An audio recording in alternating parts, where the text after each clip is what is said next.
तो देखिए, सवाल बड़ा है, कश्मीर का किंग कौन? इसका फैसला तो 8 तारीख को आएगा, लेकिन आज 1 अक्टूबर को तीसरे और आखिरी चरण का मतदान शुरू हो चुका है। 7 जिलों की 40 विधानसभा सीटों पर वोटिंग शुरू हो चुकी है। बिल्कुल, देखिए लंबी लंबी कतारें जो हैं मतदान केंद्रों के बाहर लगनी शुरू भी हो चुकी है। इससे पहले हमने तस्वीर आपको दिखाई भी थी। जम्मू कश्मीर में आज आखिरी फेज के लिए वोट डाले जा रहे हैं।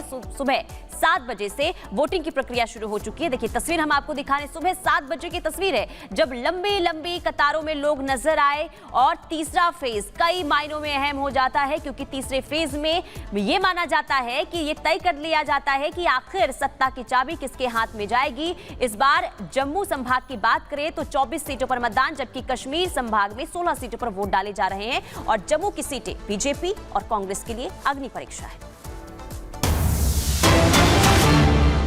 और इसी बीच अगली बड़ी खबर, जम्मू कश्मीर विधानसभा चुनाव पर प्रधानमंत्री नरेंद्र मोदी का एक्स पर पोस्ट आता है। पीएम ने कहा कि बढ़ चढ़कर मतदान करने की अपील करते हुए लोकतंत्र को सफल बनाने के लिए लोग घर से बाहर निकले, युवा और नारी शक्ति जरूर मतदान करें। जम्मू कश्मीर विधानसभा चुनाव में आज तीसरे और आखिरी दौर का मतदान है।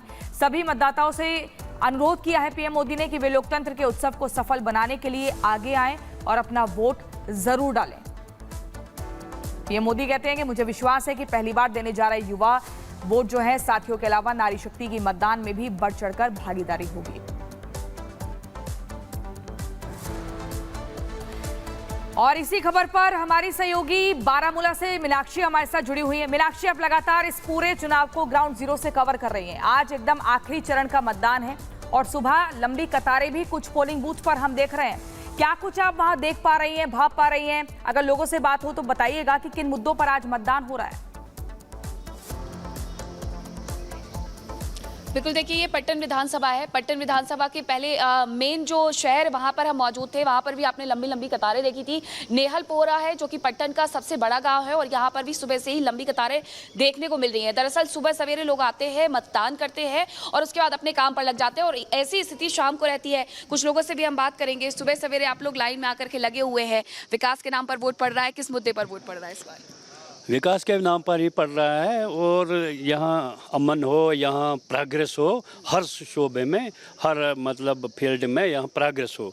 तो इससे मतलब कि स्टेट की है बढ़ोतरी होती है, इसका डेवलपमेंट सब चाहते हैं।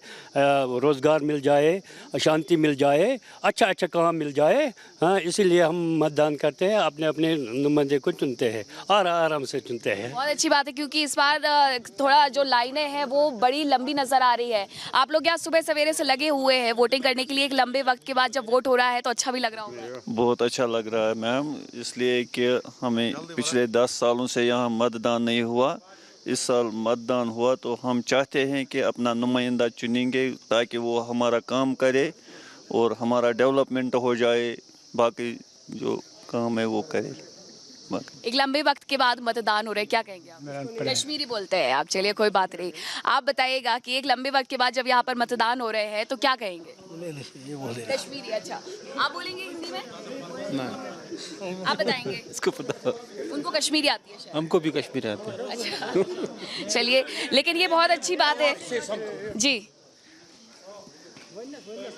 मैंने अपना वोट 7:05 डाला। हमने इसलिए वोट डाला 5 अगस्त 2019 को, जो हमारे कॉन्स्टिट्यूशनल राइट्स छीने गई, हम उसको वापस लाने के लिए वोट डाल रहे हैं। हम डेवलपमेंट के लिए वोट डाल रहे हैं। और पिछले 30 सालों से जिसने यहाँ पर राज किया है, जो उसने कोई डेवलपमेंट यहाँ पर इस पटना कॉन्स्टिट्यूंसी में नहीं की, उससे भी हम आज़ादी चाहते हैं। यहाँ पर हम चेंज चाहते हैं।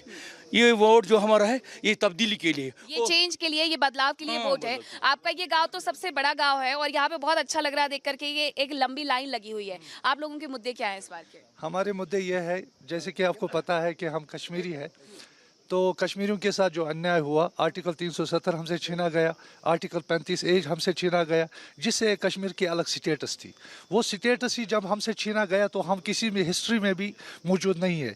तो हम इसलिए आज वोटिंग बूथ पे आए सवेरे, अपना काम काज छोड़ के, क्योंकि हमारा कश्मीर हमें फिर से मिले, क्योंकि हमारा आर्टिकल 370 हमें वापस मिलना चाहिए 35A, क्योंकि हमारे इंडिया डेमोक्रेसी कहती है कि किसी के हक छीनने का किसी को। अब वापसी के लिए वोट हाँ, डाल रहे वापसी हैं। के लिए। डेवलपमेंट का मुद्दा भी यहाँ पर हावी है। हाँ, डेवलपमेंट भी चाहिए, क्योंकि कॉमन सेंस की बात है, जब हमारी हुकूमत बनेगी यहाँ पर, कश्मीरियों की हुकूमत बनेगी, तो हमारी यहाँ डेवलपमेंट हो जाएगी। हमारी एजुकेशन सिस्टम जो है वो भी डेवलप हो जाएगा। हमारा हर एक एवरी एस्पेक्ट जो है वो हमारा वो जो डेवलप हो जाएगा। क्योंकि पिछले 10 सालों से यहाँ पर इलेक्शन नहीं हुए, उस वजह से क्या है, कश्मीर को फ्रूट की सन्नत है और हमारा फ्रूट जो है उसको टैक्स लगाया गया, उस पर इम्पोर्ट बाहर से उन्होंने फ्रूट लाया, महंगाई भी ज्यादा बढ़ गई। तो ये तमाम ऐसे मुद्दे हैं जिस पर आज आप लोग घर से बाहर निकल करके वोट कर रहे हैं।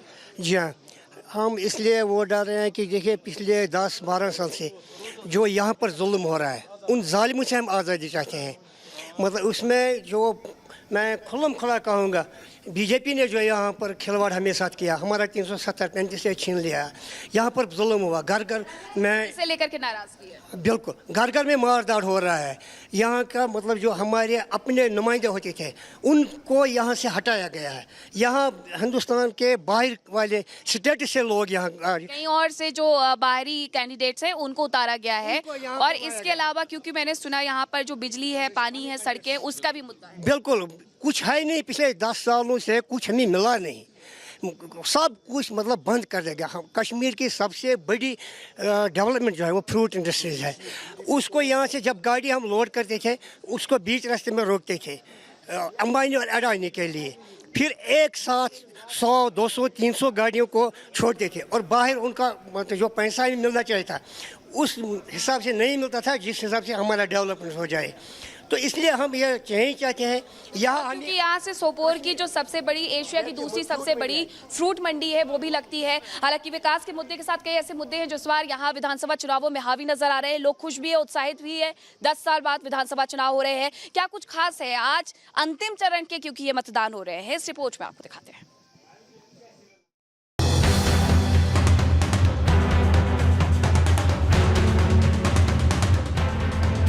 नेताओं के वादों और जीत हार के दामों के बीच जम्मू कश्मीर में आखिरी चरण का रण है। वो रण जिसके लिए सभी दलों के नेताओं ने चुनावी प्रचार में अपनी पूरी ताकत झोंक दी, तो दूसरों की खामियों को गिनाने में भी कोई कोर कसर नहीं छोड़ी। अंतिम चरण की बात करें तो 7 जिलों की 40 विधानसभा सीटों पर वोटिंग होगी। इनमें जम्मू की 24 और कश्मीर की 16 सीटें शामिल हैं। 40 सीटों के लिए 415 प्रत्याशी मैदान में हैं। चुनाव आयोग के मुताबिक तीसरे चरण में करीब 39,18,000 मतदाता शामिल हैं। मतदान की निगरानी के लिए 20,000 से ज्यादा पोल कर्मियों की तैनाती की गई है। बीते 2 चरणों की बात करें तो 18 सितंबर को पहले चरण में 61.38% मतदान हुआ। 26 अक्टूबर को दूसरे चरण में 57.31% मतदान। अब सबकी नजर आज की वोटिंग पर है। वहीं 7 जिलों की 40 सीटों की बात करें तो जम्मू में 11 सीटें, बारामूला की 7 सीट, कुपवाड़ा की 6 विधानसभा सीट, कठुआ की 6 विधानसभा सीट, उधमपुर की 4 सीटें, बांदीपोरा की 3 सीट, सांबा की 3 विधानसभा सीटें शामिल हैं। टेरर फ्री और शांतिपूर्ण मतदान सुनिश्चित करने के लिए सभी चुनावी इलाकों में पर्याप्त सुरक्षा व्यवस्था है। सभी मतदान केंद्रों पर वेबकास्टिंग और वाहनों के लिए जीपीएस की व्यवस्था है। जम्मू कश्मीर का ये चुनाव कई मायनों में खास है, जिसमें सबसे अहम अगस्त 2019 में आर्टिकल 370 को निरस्त किए जाने के बाद पहली बार यहां विधानसभा चुनाव हो रहे हैं। आज का कश्मीर बदल चुका है। युवा विकास की बात कर रहा है तो बुजुर्ग पहले के हालातों को याद कर बदलाव को महसूस कर रहे हैं।